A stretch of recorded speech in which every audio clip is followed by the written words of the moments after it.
Professor Marcelo, agradeço bastante sua intervenção e, desde logo, sem maiores delongas, passo a palavra ao ministro Salomão para suas observações.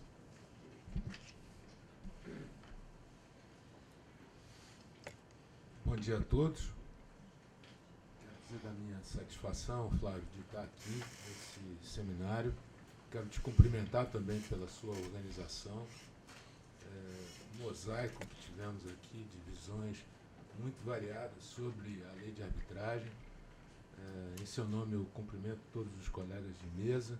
Digo da minha satisfação também de ter na plateia, o que é bastante simbólico, o presidente Fernando Henrique, demonstrando o interesse pelo tema.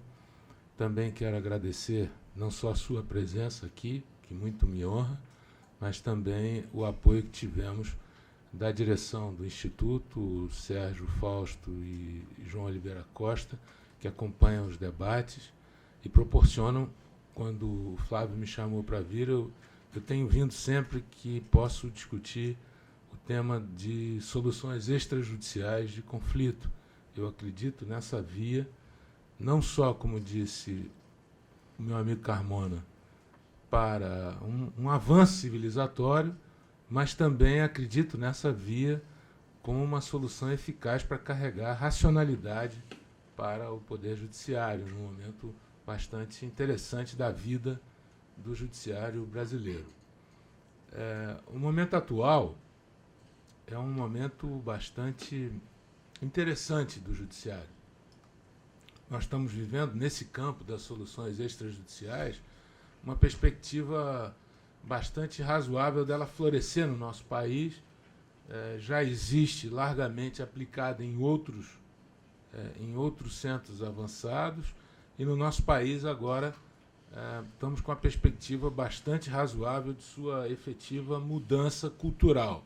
Como foi dito aqui, a ideia que se forma hoje o advogado, até então, é a ideia da litigância, a ideia do conflito, e de um tempo para cá, essa mudança cultural de solução de conflitos passou a integrar também a formação acadêmica. Isso é o começo de uma nova realidade. Os juízes também, a ideia do monopólio da jurisdição, os juízes também começam a refletir um pouco se isso é a melhor solução para enfrentar a crise que nós chamamos de litigiosidade. Eu fiz um brevíssimo roteiro, dentro dos meus 15 minutos, eu não vou me estender, mas eu queria fazer algumas reflexões sobre esse momento que nós vivemos. Temos um novo Código de Processo Civil, estamos com um marco legal da mediação, fizemos agora a atualização, a ampliação da lei de arbitragem. Ela, como foi feito aqui o histórico pelo Carmona, ela deslanchou mesmo, depois da sanção que o presidente Fernando Henrique a aplicou, ela deslanchou mesmo em 2001, quando o Supremo declarou a sua constitucionalidade. Mas eu acho que o momento é propício para o desenvolvimento de soluções criativas para o judiciário, mas é preciso que nós tenhamos bastante consciência do que estamos vivendo hoje e quais os remédios que temos que aplicar para o judiciário, com uma taxa de congestionamento de 74%. Nós temos a maior taxa de congestionamento do mundo. Nós temos 100 milhões de processos, é conhecida essa estatística, onde se diz que tem um processo para cada 2 habitantes. Se nós pegarmos uma média em outros países, como a Austrália, por exemplo, é um processo para cada 7 mil habitantes. Então, nós temos aqui um quadro de alta litigiosidade decorrente de vários fatores que precisamos refletir sobre eles. Algumas estatísticas são bem ilustrativas do que eu estou dizendo. Nós temos o maior contingente de advogados do mundo, perto de 1 milhão de advogados, 908 mil no último censo. Ano que vem, deveremos atingir 1 milhão. Se nós pegarmos advogado por 100 mil habitantes, o Distrito Federal tem mais de 1.000 advogados por 100 mil habitantes. Você levanta uma pedra, tem um advogado embaixo. Por 100 mil habitantes, a maior média do mundo. Um pouco se explica isso pelo número de faculdades de direito que nós temos. mais de 2.000 faculdades de direito. Há quem diga que, somadas essas faculdades no resto do mundo, não se chega a 2.000 faculdades de direito, como temos aqui. Dentro desse conjunto de litigantes do judiciário, foi feita uma pesquisa pelo CNJ que avaliou os 5 maiores litigantes. Se nós somarmos o setor público federal, o setor público estadual e os bancos, logo depois vem telefonia, mas nessa ordem, setor público federal tem 38% de todo o quantitativo hoje do judiciário. Os bancos, 38%. Setor público estadual, 8% e, no fim, telefonia. Então, dentro do nosso quadro, o setor público representa uma forte litigância. E, dentro do setor privado, temos bancos e telefonia. A professora Maria Tereza Sadek, que pesquisa bastante o judiciário, ela fez um corte e tentou identificar quem que é autor, quem que é réu nesse conjunto de litigantes. E ela chegou à conclusão, pegando aqui o corte de São Paulo, que é 40% dos processos em tramitação no país estão aqui em São Paulo.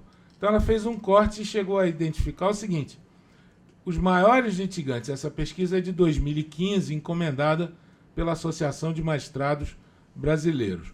Como autores de demandas, o maior litigante é o setor público, sobretudo o setor público de cobrança.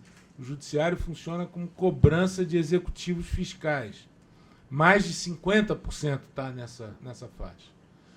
E mais de 50% como réus tem o setor de financeiro e de telefonia. Então, esse já dá um pouco o panorama do que nós estamos enfrentando. É preciso, efetivamente, soluções inteligentes, soluções que ataquem esses problemas. Nós fizemos agora no STJ, e é isso que tem de novo, eu me orgulho de estar vivendo um pouco esse momento do Superior Tribunal de Justiça, que é uma corte que nasceu com a Constituição de 88, e o presidente Fernando Henrique sabe bem disso, foram discutidas várias soluções, e o STJ surge como um tribunal de cidadania, tribunal que é o tribunal do dia a dia, como um intérprete final da lei federal. E ele estar envolvido, né, Carmona, nessa ideia, Flávio, de soluções extrajudiciais é o que tem de novidade. E isso é muito bom. Então, nós fizemos agora, em agosto, a primeira jornada de prevenção e solução extrajudicial de litígios. Chamamos professores, juízes, a sociedade civil, esses que estão envolvidos nesse problema de litigância, o Estado. Marcelo falou muito bem da perspectiva do Estado participar da arbitragem, e nesses enunciados que conseguimos votar com a participação de todos nas jornadas no STJ, alguns temas muito interessantes foram discutidos e debatidos. Por exemplo, nessa questão do Estado participar da arbitragem, nós discutimos e votamos que não só o Estado pode, nessas jornadas pelo menos, que serve como uma orientação, claro, não é definitivo, não é vinculante, mas votamos que a administração não só pode, como a lei estabeleceu, fixar cláusula compromissória, mas como também pode celebrar compromisso posterior, no momento, volto a dizer, altamente interessante do ponto de vista de se atrair investimentos externos do país, tentar retomar a sua trajetória. Então, hoje não há mais grande obra de infraestrutura que não busque a arbitragem, como foi dito aqui na mesa. Então, poder celebrar o compromisso arbitral posterior é também uma parte importante da interpretação legal. Também discutimos e votamos que, dentro da arbitragem, para a administração pública, é permitida a adoção de regras internacionais de comércio e de usos e costumes aplicáveis às respectivas áreas técnicas. Hoje também, como eu disse aqui, pegando o exemplo de obras de infraestrutura, o mais frequente hoje, o Flávio sabe, atua muito como árbitro, Carmona também, tem o que nós chamamos de dispute board, né? Que é a maneira mais simples de ir resolvendo os problemas ao longo da sua própria realização da obra de infraestrutura. Você não paralisa a obra com liminar daqui, liminar dali, que seria o mais difícil, né? Então, essa ideia também de se aplicar regras internacionais de comércio e usos e costumes.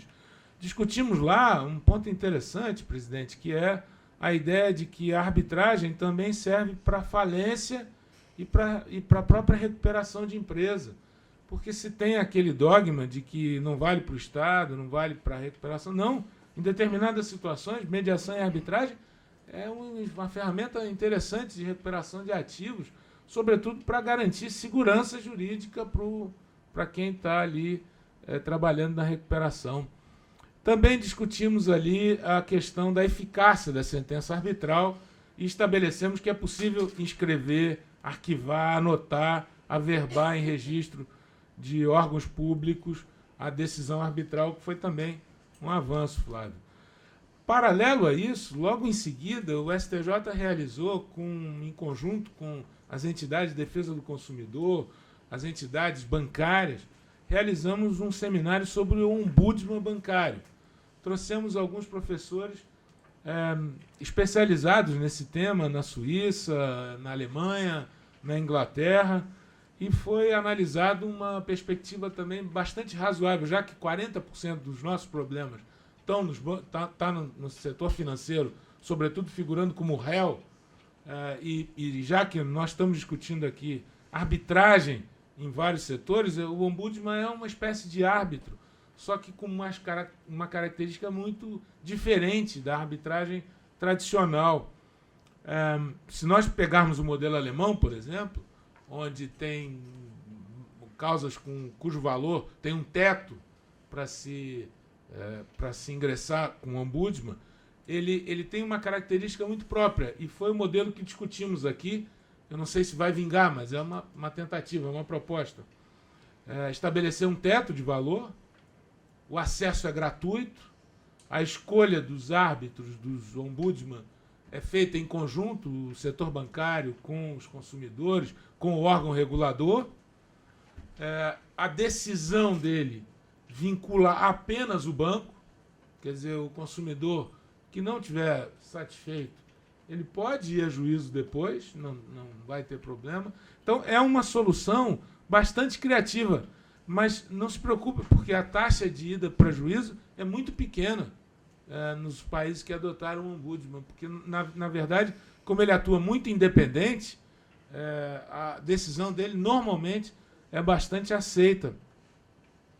E, finalmente, nessa situação de ombudsman, né, e se isso for aplicado, se nós chegarmos a tanto, a ideia é que ela depois possa ser ampliada para outros setores, que sejam setores regulados, já que, na minha ideia, as agências reguladoras poderiam funcionar com mais eficiência e eficácia. Hoje, efetivamente, não estão funcionando. Eu separei aqui, como o Carmona já me roubou a ideia, eu ia falar um pouquinho, porque ele participou, na verdade, das duas comissões que criaram tanto a lei de arbitragem e depois da comissão, e ele sempre bagunçava bastante lá, na comissão que atualizou a lei de arbitragem. Mas eu creio que ele já passou um pouco a ideia, depois o Fernando Henrique também completou, pelo setor privado, do que nós avançamos, né? Na questão da administração pública, Marcelo abordou bem hoje as grandes dificuldades, e estamos num momento que aguardamos, com essa mudança toda da situação política, nós que estamos lidando de perto com isso, estamos aguardando a regulamentação por parte da AGU da perspectiva de atuação do setor público em mediação e também limitando ali o campo de atuação na arbitragem. Eu tenho conhecimento, Flávio, que a AGU já regulou isso em 2 vezes, que mudou o ministro em muito curto espaço de tempo. Mas eles já fizeram 2 regulamentações e estão aguardando aí a estabilidade política para poder soltar. Mas é um ponto interessante, porque vai, a partir dali, servir também como um farol para que os outros órgãos públicos passem a adotar semelhante procedimento. Então, os estados, os municípios, e a partir dali, eu creio que isso vai se difundir. Mas estamos aguardando a regulamentação. Eu mesmo vi um esboço, um modelo, acabou não vingando. Estou aguardando. A questão dos conflitos societários, também a possibilidade de se instituir a cláusula por assembleia de acionista garantindo o direito de recesso. Foi um baita avanço isso, um tremendo avanço. Você institui a cláusula dentro das assembleias de acionista e quem não está satisfeito tem o direito garantido de recesso. Não fica discutindo a validade ali para determinados acordos. Eu não sei se isso na prática, vocês que estão lidando mais com o setor privado, se isso está sendo implementado, se estão fazendo assembleias para isso. Estão fazendo? Sim. Algumas sociedades estão avançando. Progredindo. A questão da adaptação com o novo CPC também é um ponto que a arbitragem vai ter que refletir bem, não só aquilo que foi dito aqui, em que momento se argui a convenção de arbitragem, mas também esse diálogo aí com os precedentes. Eu acho que isso vai ter que ser pensado. Também a modificação da lei de arbitragem estabeleceu pontos importantes, quer dizer, alguns avanços interessantes na lei de arbitragem, que foi a regulação da prescrição, que foi o estabelecimento de medidas cautelares, que foi a possibilidade de se estabelecer sentenças parciais. Nós avançamos bastante. Eu acho que a ideia central que permeou o trabalho da comissão foi avançar com segurança, já que a arbitragem no nosso país, a partir da sanção que lhe deu ao presidente da República, é uma história de sucesso.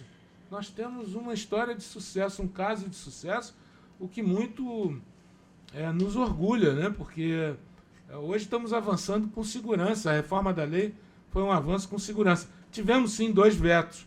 Um deles, que é a arbitragem nas relações de consumo, sobretudo nos contratos de adesão, eu creio que a jurisprudência vai dar com uma mão o que o veto tirou com a outra. Nós já tivemos um caso, e aí eu parto já para o final, Flávio, já me encaminhando para o final, eu selecionei 3 ou 4 casos do STJ que simbolizam bem essa ideia do tratamento que a jurisprudência vem dando para a interpretação e para os avanços da lei de arbitragem. Não há concorrência. Na verdade, é um somatório. É uma via bastante razoável, racional, de se solucionar litígios específicos.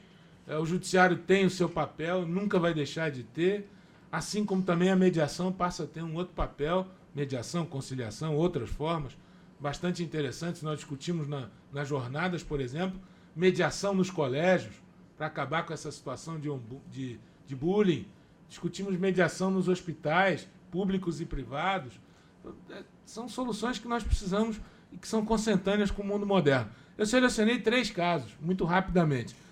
Foi o STJ que primeiro dispôs que as regras da lei de arbitragem, de 96, se aplicavam mesmo a contratos firmados antes. Foi o STJ num precedente de 2005. E foi o STJ também que, numa SEC da relatoria do saudoso ministro Menezes de Direito, depois foi ao Supremo, que aplicou pela primeira vez a Convenção de Nova York sobre a execução de sentenças arbitrais. O STJ, num precedente que eu mencionei aqui, que foi até da minha relatoria, nós fixamos na 4ª turma um caso muito interessante, onde nós dissemos que, olha, não há impedimento para, nos contratos de adesão de consumo, você aplicar a arbitragem desde que o consumidor o queira. Naquela hipótese, nós usamos até uma técnica muito frequente na corte alemã, que é pegar um precedente, dar julgar, acolher o recurso, para, naquele caso, aplicar a regra ao inverso. Nós fizemos num recurso que era o do próprio consumidor, que se insurgia contra uma cláusula num contrato de adesão, e nós dissemos assim, olha, nesse caso aqui, era uma construção de um imóvel, e ali ele dizia, não, essa cláusula num contrato de adesão não pode. nós dizemos, não, tudo bem, realmente não pode quando há discordância do consumidor. Quando ele está de acordo, a arbitragem é perfeitamente possível, desde que numa cláusula por contrato de adesão, ela seja destacada e ele mesmo se submeta à arbitragem. Porque ele pode querer se submeter à arbitragem. Então foi o STJ que disse isso. E também o STJ afirmou que são mais 2 precedentes já, para acabar aqui, eu já sei que me excedi, mas são mais 2 precedentes, um muitíssimo importante numa SEC 854, o STJ se deparou com a seguinte situação. Havia uma sentença estrangeira onde se pedia a homologação, a sentença arbitral estrangeira, e havia no país uma ação judicial em que se questionava a validade dessa sentença arbitral. Pior, nesse caso que foi decidido pela Corte Especial, houve trânsito em julgado da sentença brasileira, da sentença judicial brasileira, onde se dizia inválida aquela convenção arbitral no exterior. Então, há competência concorrente nessa história, definida a sentença arbitral lá, foi-se submetida à homologação. E o tribunal acabou dando prevalência para a própria decisão arbitral estrangeira alienígena. Quando ele disse que, quando ele reconheceu que, pelas circunstâncias do caso, a ação judicial, mesmo com trânsito em julgado no nosso território, ela, na verdade, era uma cortina de fumaça para prejudicar a convenção arbitral que tinha sido celebrada fora.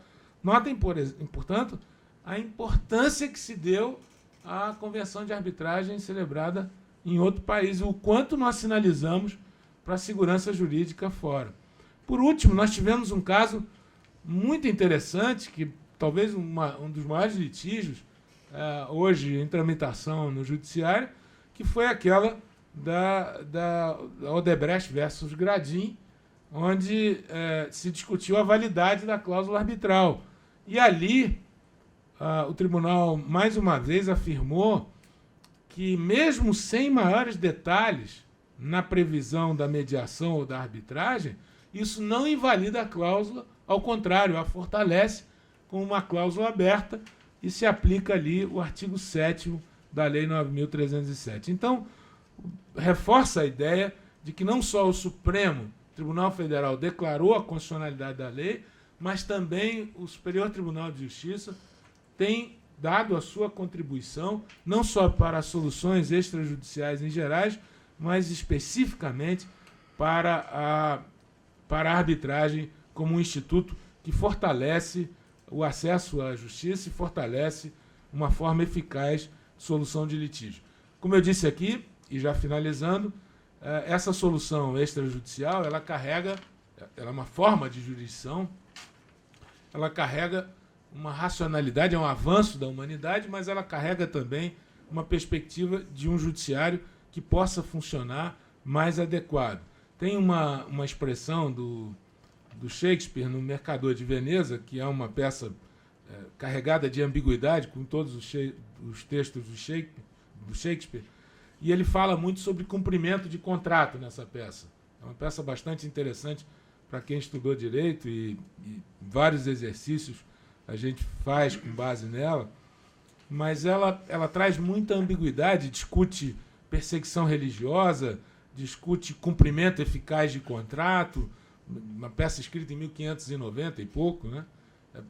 E ainda hoje bastante atual. E tem uma frase que ele diz assim: quero ser acordada pela luz empoeirada do sol que entra pelas frestas das persianas. A ambiguidade pura do Shakespeare aqui, né? E, na verdade, tudo que não se pode ter na arbitragem, e eu fecho com isso, é insegurança, ambiguidade. A arbitragem, ela só floresce, ela só vinga em ambientes de absoluta segurança, com jurisprudência muito clara, com precedentes muito claros, e isso é o ambiente que nós queremos hoje do judiciário ver fornecido para podermos contar com essas soluções extrajudiciais. Elas carregam uma perspectiva bastante razoável de avanço para a nossa civilização. Muito obrigado mais uma vez.